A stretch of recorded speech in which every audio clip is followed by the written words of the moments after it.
خوتي خواتاتي والسلام مرحبا بكم يا جماعة الخير مساء الخير عليكم زول الفلاون والسلام عليكم. J'espère que vous allez bien, j'espère que vous vous portez bien. L'Algérie ce 30 mai 2024 est au cœur d'une vive polémique en France. L'Algérie, à travers sa demande officielle depuis le 27 mai 2024, elle a fait savoir à la France qu'elle tient et elle veut absolument récupérer plusieurs biens historiques qui ont été volés à l'Algérie par les forces du colonialisme français, par les multiples et les successives administrations militaires et civiles de la présence colonisatrice française ou du colonialisme français en Algérie. Cette demande-là a suscité une réaction extrêmement violente de la part de la droite française, et un parti important politique en France a publié un visuel sur les réseaux sociaux qui a fait vraiment un buzz à la fois. On peut pas parler de bad buzz, on peut parler de buzz. En tout cas, il a fait une véritable controverse. Alors ce parti, c'est le parti des Républicains, la droite française. Les Républicains, c'est l'ancien parti de Nicolas Sarkozy, de Jacques Chirac, la droite classique française qui aujourd'hui, c'est la droite française qui était souvent très proche de l'Algérie, notamment à l'époque de Jacques Chirac, etc. Il y avait des rapports plus ou moins apaisés avec l'Algérie. Mais malheureusement, durant ces 5 dernières années, les Républicains, on appelle les LR, qui est anciennement le Mouvement Populaire, l'Union pour le Mouvement Populaire, l'UMP, depuis 2015, l'UMP de Jacques Chirac, etc., s'est transformé en les Républicains. C'est le parti, entre autres, de Nicolas Sarkozy. Et c'est beaucoup extrême droitisé. C'est plus de la droite, c'est vraiment de l'extrême droite, surtout depuis qu'ils ont un certain président actuel, le nouveau président depuis décembre 2022, Éric Ciotti, l'ancien adjoint maire de la ville de Nice, l'ancien conseiller général et puis le département des Alpes-Maritimes au niveau de la Côte d'Azur entre 2017 et 2017. Il était à la mairie de Nice en 2008, député français depuis 2007. Éric Ciotti est connu et s'est distingué comme étant l'un des nouveaux dirigeants de la droite française, mais qui est assimilé aujourd'hui à l'extrême droite. Il y a des attaques des critiques très acerbes contre la communauté maghrébine et musulmane, et surtout des critiques extrêmes contre l'Algérie. Et Éric Ciotti fait partie, par exemple, de ces politiciens, dirigeants politiques français qui n'ont jamais apprécié la politique amicale et le rapprochement opéré par Emmanuel Macron avec l'Algérie. Éric Ciotti, d'ailleurs, le dit à maintes reprises, la France devrait être beaucoup plus l'ami du Maroc que l'ami de l'Algérie. Il n'a jamais apprécié les cadeaux, l'amitié que Emmanuel Macron essaie ici avec Tebboune. Même quand Emmanuel Macron s'était rapproché du régime de Bouteflika, ça n'a pas été apprécié par Éric Ciotti. Ils font partie de cette droite extrêmement dure, extrêmement hostile à l'Algérie. Le Parti des Républicains a publié aujourd'hui un visuel, c'est-à-dire une image, sur les réseaux sociaux, en réponse à la demande des autorités algériennes. Qu'est-ce qu'il dit dans ce visuel-là, on va le mettre en étiquette sur la vidéo, comme ça vous puissiez le voir, pour que vous compreniez la polémique. Sur ce visuel, il est écrit « L'Algérie transmet officiellement une liste de biens à restituer par la France ». C'est la fameuse liste qui a été dévoilée le 27 mai dernier lors de la réunion de la commission mixte historienne, la commission mixte des historiens français et algériens, où les autorités algériennes, à travers les historiens algériens, ont demandé aux historiens français de soumettre à la France une liste qui contient des biens historiques que l'Algérie veut récupérer. Il s'agit des sabres de l'Émir Abdelkader, du bornou de l'Émir Abdelkader, de la tente Khaïma de l'Émir Abdelkader, de son Coran, du canon de Baba Merzouk, des objets qui appartenaient à Ahmed Bey, pas mal d'objets historiques ont été volés et par le colonialisme français en Algérie, et qui illustrent quelque part les crimes commis par le colonialisme français en Algérie. Et juste en bas de cette phrase, l'Algérie transmet officiellement une liste de biens à restituer par la France. Les Républicains il faut tout reprendre. Et ils ont mis des photos des supporters algériens, etc. Et quand ils ont partagé sur les réseaux sociaux, les dirigeants des Républicains, à travers ce photomontage, donc ils montrent des supporters algériens qui célèbrent une victoire de l'équipe nationale algérienne dans les rues parisiennes. Ils ont écrit le message suivant: message de service à l'Algérie. Il faut tout reprendre, les biens et le mal, criminels, délinquants, clandestins, OQTF. Les OQTF, c'est les obligations de quitter le territoire français. Le tout a donc, ils ont ensuite utilisé le fameux slogan Ta'awan tout viva l'Algérie. Ils ont utilisé un émoticône. Donc la droite française a détourné le slogan Ta'awan tout viva l'Algérie et les scènes de l'IEST, les supporters algériens en France, pour adresser un message politique extrêmement dur à l'encontre de l'Algérie. Pour eux, la droite française, ok, l'Algérie veut récupérer les biens historiques, et bien qu'elle récupère aussi ses délinquants, ses criminels et ses migrants clandestins. Bon, c'est une grosse polémique a éclaté aujourd'hui. Elle a le mérite d'être de soulever des questions. Elle ne soulève non pas des questions, mais elle permet de dresser des constats sur les enjeux de la complexité des relations franco-algériennes. Si c'était un simple Facebook, un simple internaute ou un simple média de l'extrême droite ou de la droite très dure, elle n'aurait pas pu prendre autant d'ampleur, cette polémique. Pardonnez-moi. La fatigue. La fatigue de travailler sur beaucoup de projets, beaucoup de dossiers, et la complexité des dossiers d'actualité algérienne. C'est un parti politique français. Le problème, c'est que c'est un parti politique français. C'est la première fois qu'un parti politique où c'est important que les Républicains quand même, comme Nicolas Sarkozy est issu des Républicains. Jacques Chirac, quelque part, c'est l'un des pères spiritueux des Républicains. La droite, elle a été au pouvoir en France à maintes reprises pendant plusieurs années. Il y a eu des présidents issus de la droite, il y a eu des ministres issus de la droite, il y a eu des premiers ministres issus de la droite, il y a des dirigeants actuellement français avec Emmanuel Macron qui étaient auparavant dans le camp des Républicains. Donc, c'est pas n'importe quel parti. Le camp de Rassemblement National, qui était anciennement le Front National, Galhadouk, c'est d'extrême droite, ils ont toujours été les nostalgiques de l'Algérie française, plus ou moins. Mais là, c'est un parti qui était longtemps au pouvoir en France et qui compte, et que c'est un parti, peut-être son influence sur la scène politique française a beaucoup diminué, peut-être que son aura, son prestige a beaucoup diminué, mais sa notoriété n'a pas diminué,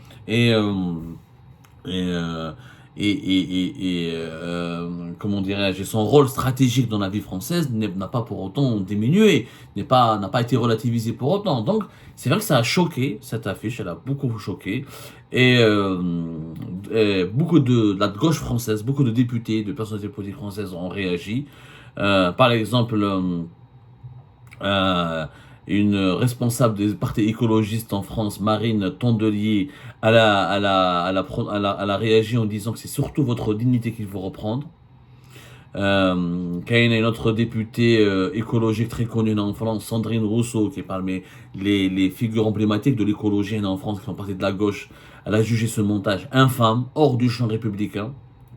Un autre député de la LFI, c'est la France Insoumise, c'est le parti de Jean-Luc Mélenchon, la gauche française, qui elle, est très critique vis-à-vis du colonialisme, vis-à-vis du racisme, de l'exonophobie. La France Insoumise, c'est le mouvement politique le plus proche de la communauté maghrébine et musulmane en France. Il défend la question palestinienne. On a vu récemment un député de LFI, il a sorti le drapeau palestinien dans les travées du Parlement français. Elle a suscité une grosse polémique, mais la France Insoumise a toujours eu des positions extrêmement favorables aux droits des migrants algériens, aux droits de la communauté musulmane.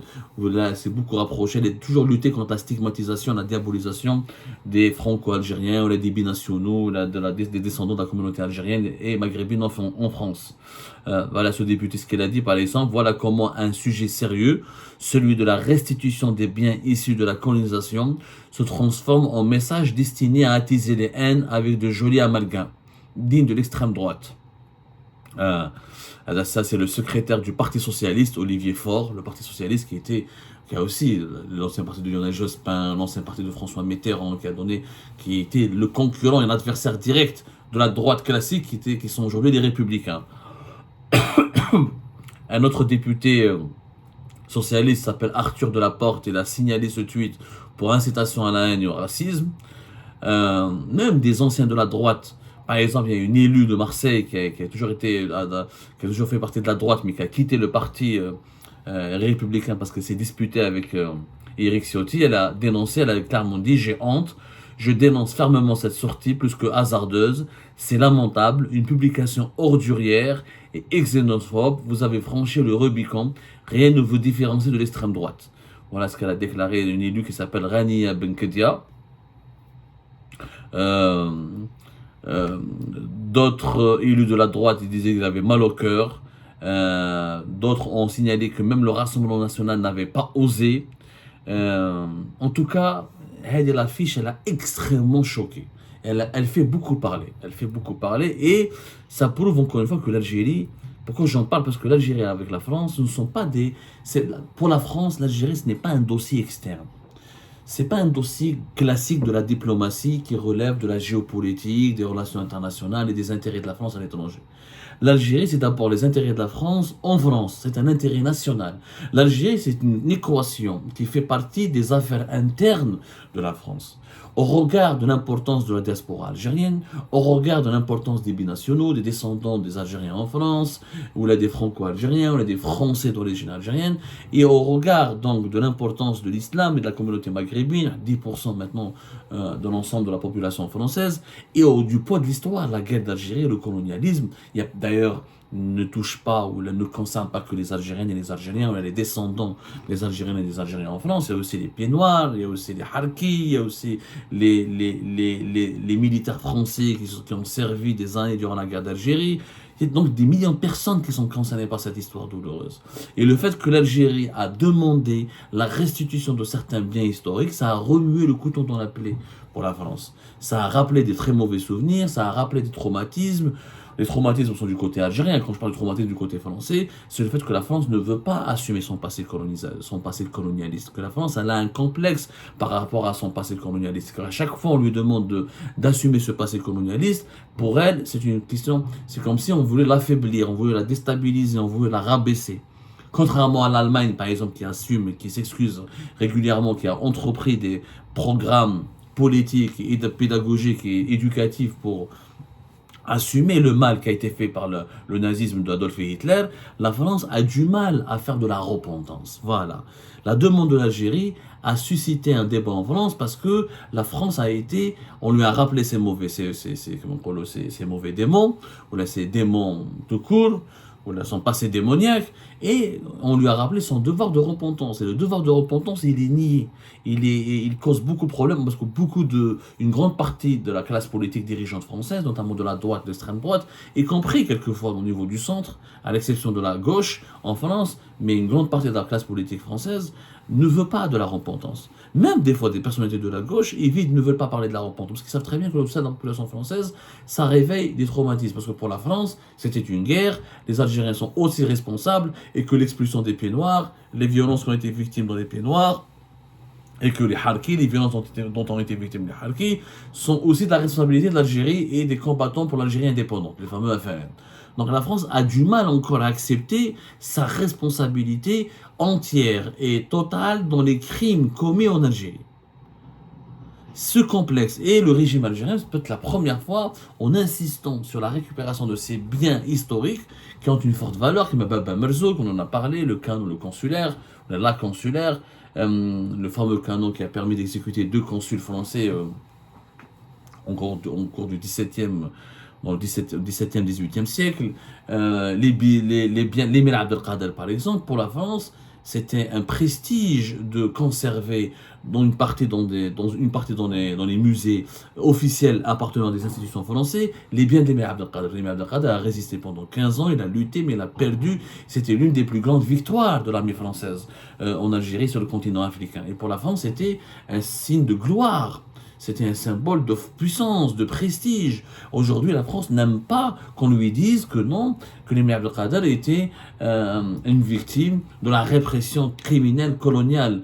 Ça fait de la France, en clair, la France ne veut pas camper le rôle du méchant. Et elle a du mal à comprendre qu'elle était méchante dans cette partie, dans cet épisode de l'histoire. La France, elle a une histoire millénaire. On ne peut pas réduire la France uniquement à la colonisation française de l'Algérie. Mais la colonisation française de l'Algérie est l'une des pages les plus douloureuses, les plus sombres et les plus honteuses de l'histoire de France. Et la France n'a pas envie de jouer le rôle, ou d'être accablée, ou d'avoir le rôle d'être le personnage qui fait honte de cette histoire. Pour la France, Choufanagé était à Chantilly, qui appartenait au duc d'Oman, l'un des adversaires directs de l'émir Abdelkader durant la résistance à l'épopée d'émir Abdelkader durant 15 ans, jusqu'à 1848-1847. Et ben, il y a des biens, il y a des objets de l'émir Abdelkader qui sont exposés et la description indique clairement une certaine fierté de la part de la France d'avoir écrasé ce leader qui voulait créer un État algérien, qui voulait libérer l'Algérie, qui était respecté par les musulmans, par la population locale, qui était le guide, le caïd, le leader des musulmans et de la population locale contre le projet d'invasion française de l'Algérie. Mais il y a un sentiment de fierté. Les descriptions, il n'y a pas une sorte de regret ni de repentance, comme si comme s'il s'agissait d'un progrès, d'une réalisation positive. Et voilà, la France a encore du mal à comprendre les effets négatifs et dévastateurs de la colonisation française. Elle ne l'assume pas, parce qu'elle ne le comprend pas. Parce qu'elle veut toujours, la France ne veut pas décliner. Pour elle, la repentance, ce serait un chemin vers le déclin. La France est attachée à cette idée qu'elle était un empire et elle veut rester dans cette idée de la gloire, parce que la gloire française, elle permet à la France de se hisser parmi les grandes puissances de ce monde et de conserver sa place dans le leadership mondial. Si on arrive à lui faire, à la rabaisser, à lui dire que tu as été criminel, tu as fait des massacres de masse, tu as fait des pratiques génocidaires en Algérie, ça bouscule les certitudes françaises et ça fait beaucoup de mal à l'establishment français, y compris à la société française, qui les Français veulent toujours rester une grande puissance, et pour eux, pour rester une grande puissance, il faut s'appuyer sur la gloire du passé. Parce que le présent ne suffit pas à la France de rester parmi les grandes puissances. La France est un pays puissant, certes, mais elle ne peut pas concurrencer les États-Unis d'Amérique, elle ne peut pas rivaliser avec la Chine, elle ne peut même pas rivaliser avec son voisin l'Allemagne, elle rivalise difficilement avec les puissances émergentes comme l'Inde, etc. Parce que les technologies françaises, l'économie française ont des performances limitées en ce moment. Donc la gloire du passé, c'est ce qui permet à la France de continuer d'exister, de rayonner culturellement et historiquement sur la scène mondiale. Et que l'Algérie, quand elle vient, elle rappelle à la France son histoire douloureuse, et ben ça crée un complexe, et c'est ce qui explique, entre autres, le visuel, le photomontage, et la violence inouïe de ce photomontage, où on mélange entre les questions d'actualité, immigration, délinquance, dont beaucoup de délinquants ne sont même pas des Algériens. Ce sont des Français nés en France qui sont d'origine algérienne, mais c'est d'abord des Français. C'est vrai qu'il y a des problèmes avec l'immigration clandestine. C'est vrai que quelques haragas algériens font des conneries en France, mais la majorité des migrants algériens ne font pas de conneries. Ils travaillent, ils font des métiers, des sous-métiers, ils sont sous-payés, mais ils arrivent à s'intégrer, ils arrivent à fonder des familles, ils arrivent à vivre, à gagner leur pain correctement en France. Ça, on le dit pas assez. Ça serait bien, les médias français ne médiatisent rarement contre les migrants algériens qui arrivent en France et qui réussissent et qui ont une ascension sociale et qui s'intègrent et qui vivent très tranquillement et paisiblement et qui ne causent aucun problème. Mais on médiatise beaucoup les personnes qui causent problème. Toujours le négatif qui prime sur le positif. Et ça, c'est malheureux dans le discours médiatique français, effectivement. Mais en tout cas, cette demande algérienne de restituer officiellement une liste des biens historiques et symboliques volés par le colonialisme français, d'ores et déjà elle a marqué les esprits en France et elle a causé un problème qui explique encore une fois que l'Algérie n'est pas une affaire externe. Pour la France, pour elle, l'Algérie est une affaire interne. Parce qu'elle est liée. L'Algérie, c'est le seul point noir, peut-être. La France a colonisé beaucoup de pays, mais elle n'a pas commis autant de crimes dans les autres pays par rapport à ce qui a été fait en Algérie. L'Algérie, ça a été une colonisation de peuplement. C'est qu'on a essayé de remplacer une population par une autre. Il n'y a pas eu autant de crimes, autant de pratiques génocidaires, autant de tortures, autant de répression féroce dans les autres colonies françaises par rapport à l'Algérie. L'histoire de la colonisation française de l'Algérie, elle est beaucoup plus douloureuse que l'histoire de toutes les colonisations françaises dans les autres colonies, des anciennes colonies françaises. En Afrique de l'Ouest, ou là au Maroc, ou là en Tunisie, ou là en Afrique australe, ou là en Madagascar, ou là fait Mayotte, ou là fait Comores, ou là en Indochine, la France n'a pas peuplé aussi intensément ses colonies comme elle l'a fait avec l'Algérie. Et elle n'a pas créé. L'Algérie était le bijou de l'Empire français. Était le véritable bijou. Mais ce bijou avait une face cachée. La face cachée, c'était les crimes de masse contre la population algérienne. Mais quand aujourd'hui, si la France restitue définitivement ses biens historiques, qu'elle considérait comme des biens de prestige, qui souvent dans les musées ou dans les collections privées étaient vendus ou exposés ou présentés comme étant des marqueurs de la grande puissance française, c'est que la France, en restituant ses biens, elle va perdre de son prestige et de sa puissance. Et c'est pour ça que l'Algérie est traitée comme une question interne par les dirigeants politiques français et non pas une question de géopolitique ou de relations internationales.